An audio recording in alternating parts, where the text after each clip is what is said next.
Pemirsa, di awal masuknya bulan Ramadan 1439 Hijriah, harga emas terus merangkak naik, namun permintaan emas di Kota Banda Aceh dalam beberapa hari terakhir mengalami penurunan. Naiknya harga tersebut dikarenakan pengaruh tingginya harga tukar dolar terhadap rupiah.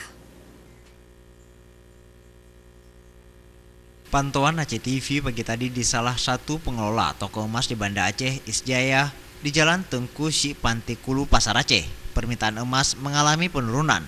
Perbandingannya meliputi 70 dengan 30. 70 penjual dan 30 pembeli.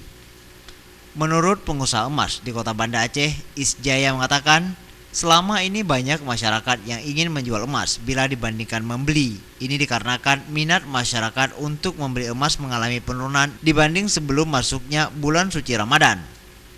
Terkait dengan harga emas, Bang Isjaya mengungkapkan, seperti emas murni 99% per mayam mencapai Rp1.980.000 sudah termasuk ongkos. Harga emas naik dalam beberapa pekan ini dikarenakan pengaruh luar negeri.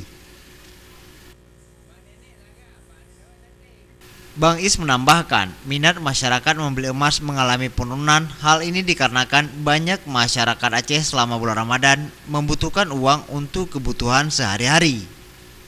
Mustafa, Aceh TV.